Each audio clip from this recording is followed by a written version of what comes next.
Yo, how we doing out there, man? We finna have us a build. Tap in, tap in.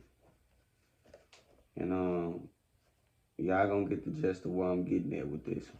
So first I wanna get this reference book, Stolen Legacy by George G.M. James. Stolen Legacy by George G.M. James. On the back of the book said, did Aristotle write over 1,000 books, or were they stolen from Egyptian universities? When did Greek civilization emerge? Who really was the father of medicine? All right. Who taught Herodotus, Thales, Pythagoras, and Hippocrates? All right. It's actually in proposing the question, who did those individuals, who taught them? Posing the questions is, where did they get their information from, right? So, we still going through school, getting thrusted through school. We got to understand history, our history here in America, right? Black man, black woman. And we got to properly contextualize scriptures, like find ourselves in the book. Is the black people mentioned in the book? Not by name, of course. And what black people? What nationality a group of copper people was mentioning? All right, so who do we claim, or what part of the Bible and scripture is referring to us? We got brothers and sisters that claim the Hebrews, but we got to properly understand scripture and finding ourselves in scripture, right? So, being historians, you got to honestly know when we know something and know when we don't know something, right?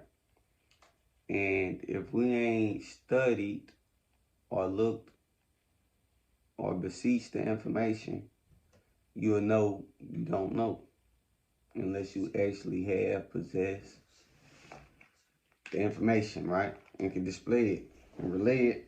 And with all information, anybody talking to you or who come in front of us should be having reference point, right? A lot of preachers or people at the podium, what is their reference point? They're gonna reference their religion or their spiritual book, right?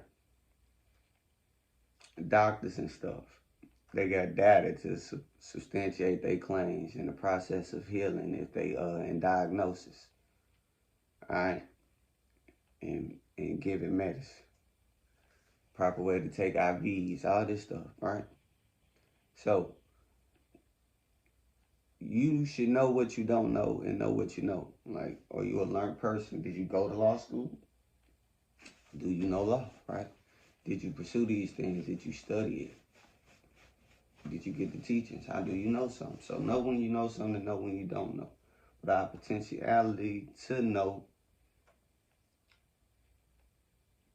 whatever we conceive and put our mind to is infinite. And that's what we have the ability to do. All right? So we going through schools and we got the academic classes like history, language arts, you got math, science, the basis, right? Then people can further the academic studies when they get off into college, of course. Pursue this stuff and get degrees and certificates to substantiate that you obtained some level of learning. Went through course and process, right? And that's acknowledged, okay? So, know when you know something. You have knowledge of something, the know-how. You can have first-hand experience. You know, you got mechanics who never went to school for it. You got beauticians, you got barbers. You got people with the skill sets in all walks of life, right?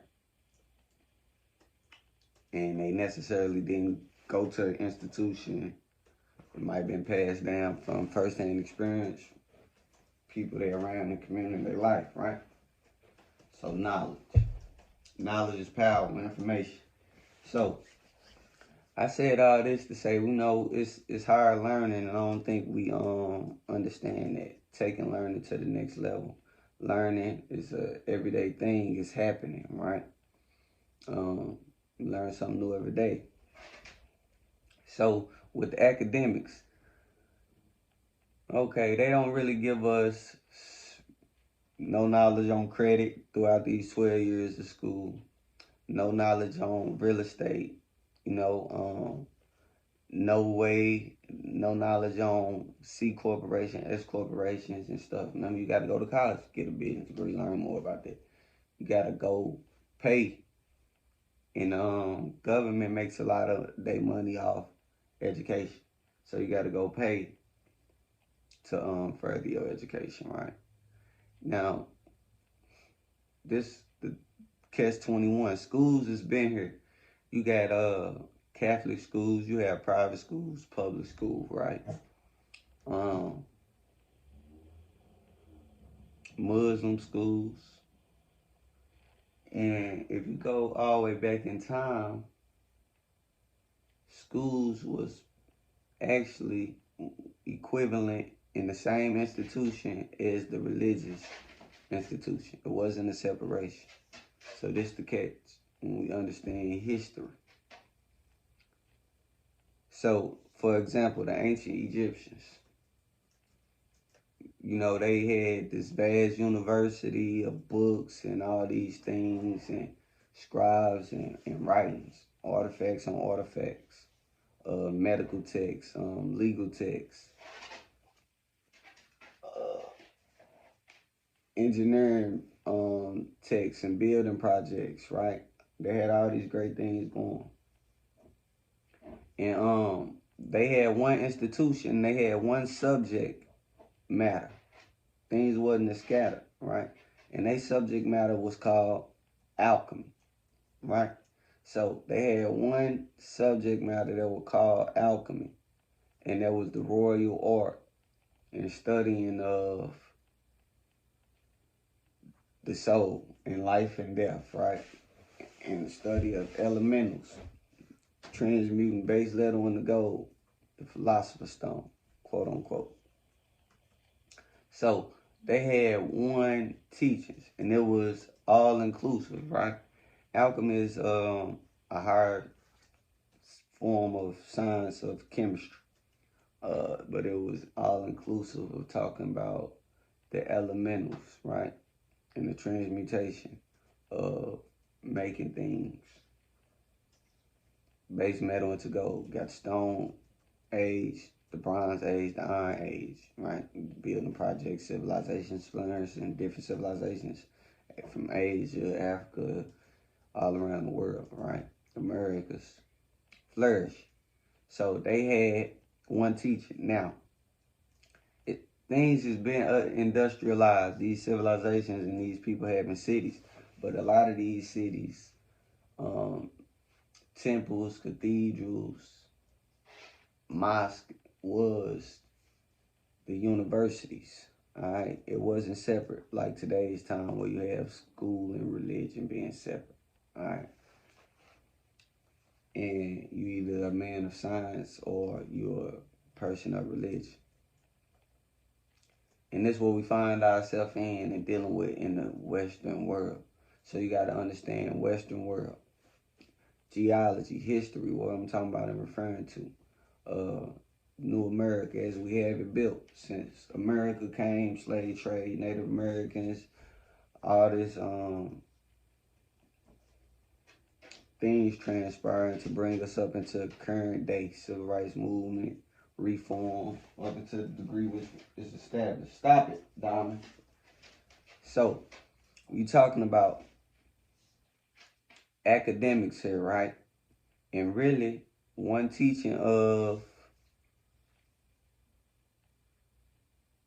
alchemy and religious doctrine is what I'm getting at, which is supposed to be a vehicle for upliftment and flourishment. That's what our religion supposed to give us and endow us with.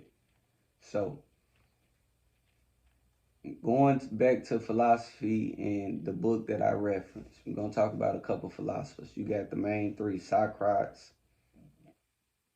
Plato, Aristotle. They known for what they known for. Socrates, he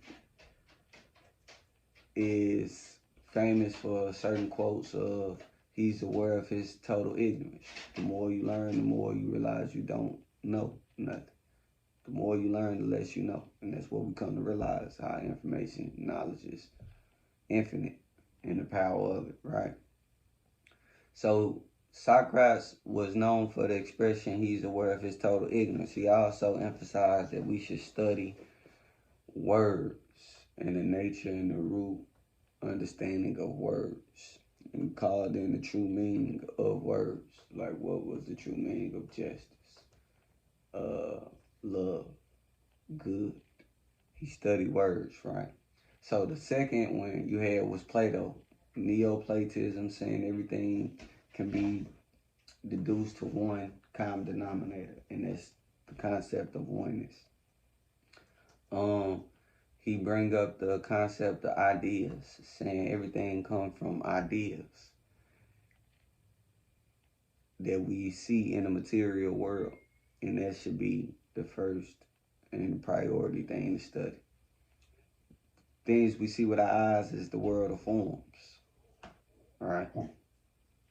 It's the world of illusion was the conclusion that Plato explained in his body of work, all right? Ultimately, that the real world was the world of ideas, and the world of form was illusion. That which we see was begat in their birth. Everything started with the thought, the idea first. So this is in a philosophy. That's Plato work. The one after him was Aristotle. He famous. He said to write over 1,000 books, like he mentioned here, etc., etc. But like they had access and they was in Europe. It's a time of Greek history, and we gotta understand that. I mean, they wasn't in Europe; they was in Egypt. Excuse me, at the temples, at the religious buildings of the ancient Egyptians, where it was high university. All right, and books galore, papyrus, artifacts, etc., scrolls, legal texts, medical texts,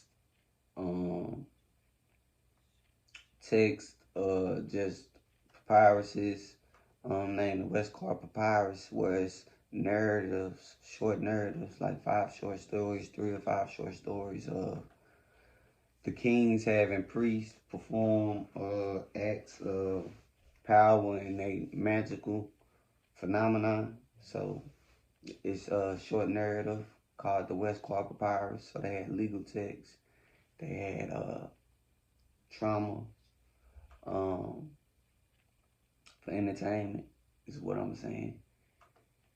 And had the kings or called the priests to perform magical acts in front of them. Medical texts, all these different type of things. So Aristotle, this philosopher, he's known for having over 1,000 books, they say, right? And what he had at his disposal was all the Egyptian priests, kings, scientists, and teachers' body of work, right? And after this is what we have. You got to know what they philosophers, all the 3 major religions, big up to them. Because these philosophers existed in a time before the 3 major religions, all right?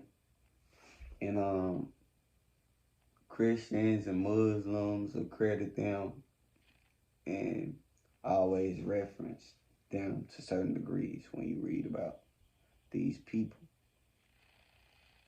So Aristotle, what he got going is he got a body of work called The Generation of Corpse. And The Generation of Corpse explain the phenomenon of coming into being, existence.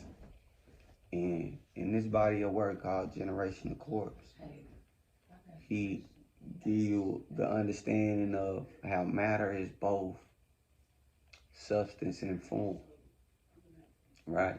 The essence of a thing. So matter is composed of two parts, both substance and form. And he said the essence of everything is the substratum, and it underwent a change and came to be, right? So he explained the phenomenon of generated corpse coming into existence for planetary bodies or all life forms. And what's explained is the nature of matter being both substance and form, right? Two parts. And the substance is that part of us,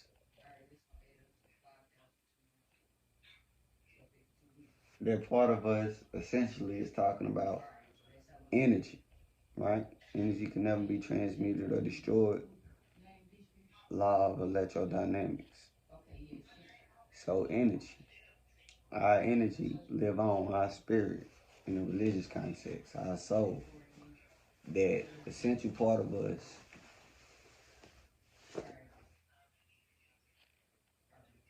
that came into being. Scientifically, this is explaining change in generated things, life, death, and rebirth coming into existence out of what? Potential energy, the substance, the energy of a thing, underwent a change and came into existence. And in the Aristotle body of work, he explained this phenomenon, and the body of work is called the generation of corpse. All right, and it's just the understanding of physics, physical matter, and it has two parts of form and substance. The substratum of a thing, the essence of a thing underwent change, and this explains the phenomenon of the universe and change and coming into being. Right? Stars, planets, and all these things have life expansions, and scientifically is looked at as being 1,000 years old. I mean, hundreds of thousand years old, 1 billion years old, and one day it might transform, and this might become a Dwarf star, then become a this star, right? So the process of coming into being, this day philosophy, but the whole time stolen legacy. All right. And essentially what they was references to once again is the concept of dark matter, the phenomenon of a vacuum. Light needs or travels in a vacuum. Vacuum is a void or a space. Really, it's just speaking about the fifth principle, which is ether, and all this ether talk, um, metaphysics, dark matter is spoken upon with the Greek philosophers in simple ways, right? Which is literally African thought and concept. So that's the catch when we talking about how did we look at the world, things like that. Some of the preserved information, because they got it from our universities, is in Greek philosophies and amongst their Greek philosophers, quote unquote, right? And that's where you'll find a lot of Egyptian thought. So how he had the body of work called The Generation of Corpse, we got the book called Coming Forth by Day, all right? And this book is like the most prominent known book that went around Egypt. It was even buried with the kings, then became buried with the locals and things like that. It's called the Book of Coming Forth by Day, M. Her Peru. And that translate as the Book of Coming Forth by Day, or the similar to Aristotle's body of work, Generation of Corpse. And it's the Book of Coming Forth by Day is explaining how everything rose to be after the waters of noon, which is potential energy. The same example, substance, all right, the essence of a thing, and the phenomenon of change. So that's all explained in philosophy. And I wanted to bring the two back together. Philosophy means philo, which is love, and Sophie, which translates to Sophia, is wisdom. the love for wisdom. So philosophy deals with all areas of knowledge and studying, right? Anything that's contemplative, they deal with. So philosophy is a scientist, and they merge off in different areas of sciences. Like you got astrologists, you got a biologist, a physicist, a physician, all these different names, neurologists, but they deal with all them areas just by studying, right? Um, I think this was a powerful video. Hopefully y'all extracted something from it. I want to be one to bring y'all forth this information so we can all be benefactors of the knowledge. Shed light on some things and the importance of knowing higher academic study and why it is important to evolve and learn and educate oneself. Now, I'm not against going to school, but I know it's a lot of time and a lot of money for us college and stuff like that. And we gotta, if anything, have them credentials and them certificates and bring it back to our community and be an asset and, you know, have purpose if you go in there to get a medical certificate or be a lawyer and come aid in the community and empower you on yours. So that's the principle of everything, right? The higher academic, for example, you have what we learned in school, history, the subject matters, right? Math, the basic subjects of math, subtraction, addition, division, and multiplication, which is arithmetic. Arithmetic is talking about the 4 basic subjects of math, right? Which is division, multiplication, addition, and subtraction. Cool. So we had these little classes. Obviously, we would have had to have language arts and grammar, reading, and writing because all that going on, you had to get indoctrinated to learn one's own language. We speak English. So that's elementary. Everybody come to learning their language, right? Naturally, it's fundamental. It's elementary. Your ABCs, right? Everybody will come to learn, understand their ABCs in math, which would be your 1, 2, 3s. Addition, subtraction, multiplication, division. That's easy and simple. History, you would have learned, hey, yeah, man, what just happened yesterday, a decade ago, last 10 years. What my parents, their parents, you don't know this.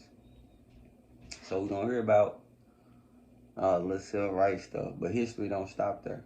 Or where you at geologically, you don't know the history of where you at, your environment, what's what, right? Elder to younger, but it don't stop there, like, and then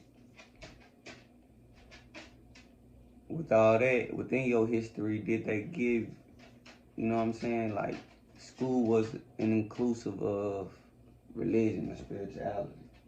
So now we in the conundrum with that. Because your history should let you know where you come from, which leads you to your godhood, right? So did your history even have you look back for enough? Or did it give you the real answers to what's what, right?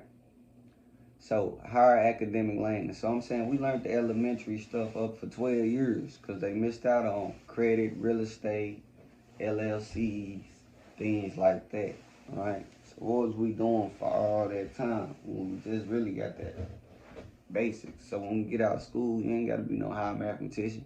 Everybody know how to count their money. They know how to know the concept. That was all elementary of flipping money. So school, spent a lot of time there. All right. So back in the day, you had what was called the several liberal arts. This was known throughout Europe, and it was actually brought to them by the Moors. And the Moors set up the first 16 universities. I got a book on Moors in Spain, and there's other books about the Moors and their history dealing with Europe, right? You got the Iberian Peninsula, it's still cities and civilization for its buildings and stuff. of the great cities when the time the Moors ruled for over 700 years when Europe was in a dark age. They brought the several liberal arts. And these are hard learnings or hard academic fields. And I'm going to tell you why. All right? So you had 3, it's 7 total. 3 and 4. It's looked up like that. So you had grammar, rhetoric, and logic, okay? Grammar, logic, and rhetoric. Grammar is the basis. We always have to know the fundamentals of our language, our ABC that we speak, right? So you get the grammar. Rhetoric is speech, proper speech. And logic is when you say something is logical or illogical. The word logic means words. So you're talking about properly contextualizing words when you're talking about being logical. So we had 3 subject matters that we was teaching as Moors, or that is predominant out of 7 that they knew about. And that was grammar, rhetoric, and logic, right? So rhetoric is a word, it get used and it got like a stigma industry where people just be like, oh, he's talking rhetoric. Rhetoric means speech. And speech is important because we talking about proper speech. Vocal people having a voice, talking about stand-up speaking in front of crowds, and having good rhetoric, right? Along with proper logic and understanding the word, the logos, it's logic. So them was 3 subject academics we went up there and taught to uplift the Europe when it was in the dark age. Also, you had the other 4, which was arithmetic, which we understand, the 4 basic elementary subjects dealing with math: division, subtraction, addition, multiplication. So the other 4 out of the 7 liberal arts that we went up and taught, you had arithmetic, geometry going to shapes, and geology, planetary bodies, right? And patterns and building blocks. All right, it's a geometrical matrix that the world is, that the universe is. So, arithmetic, geometry, music. Music is important. Talking about the muse. You know, you go to college, they got screenplay, screenwriting, production, drama, which rhetoric, public speaking, right? Proper speech and logic, all that go great. You talking about being astute. Alright? So we had music, arithmetic, geometry, music, and the last one was astrology. Now that's different. Astrology opened us up. It's a saying to say, all great men, wise men look to the stars. Alright? Or when you grow up and quit being childish, you put childish things behind you and we look towards the stars, right? And them statements, a lot of meaning can be extracted from what's being said there. So we taught astrology as one of the 7 liberal arts. On contemporary and regular religion today, astrology is shunned upon and said to be devil worship, not to mess with. Right? Astrology, geology, and mathematical matrix of the universe is when you tie all those together with the muse, it's all in a rhythmic pattern, right? It's all in sync, the law of rhythm. You see birds and schools of fish and just the synchronicity of things, right? So all this is happening. So astrology was big for us, and then astrology come with time. When you talk about clock, physical time as we know it, and every which way and fashion is based off time, the month, the moon cycle, 28 days in the moon phase, 30 days in the month. It's rounded off to account for the transition of the moon cycles. So calendar is the solar calendar, the calendar year, right? Talking about Earth and its rotation around the sun, 24 hours a day in the yearly rotation, right? Everything is cyclic, pattern, reoccurring. It's math, it's computations and numbers. It's only 9 numbers, 1 through 9. Everything after that is just repeated numbers, combinations, computations of count, right? Quantities, proportions, variations, and variables of one monad, oneness. So the unisons, everything is known when you open up and you get higher learning. Like I just went through several liberal arts and the potentiality, what is catapult us to in terms of development of our mind and other faculties, right? Higher learning, the understanding of alchemy and teachings of the soul, which lead into instinctive intuition when it comes to humans. Animals that we see have instinct. They just know what they do. An animal do what it do. It's already prescribed, genetically encoded. DNA is intelligence and order. A species. If you look at a dog, they eat, right? They procreate. Or if you look at a different animal and they consume, they sustain from movement. All animals on Earth. Yeah, cause we sent it over to your email. Sleep, so to speak, hibernation, birds, but on the tax return, it don't even have the correct email that I entered. Go to the ocean and barely move, basically become inactive. It's cool though. You'll still so the whole universe is explained in the law of motion, kineticus. Moshe. Oh my baby. Off the speaker. I forgot you was on. What I finna say? So all this is coming full circle, right? Higher learning. But like I say, people got to go off expand learning in college, and even then, it's limited because we're in one box. A lot of the titles we ascribe to these people in these different fields, for example, in older times,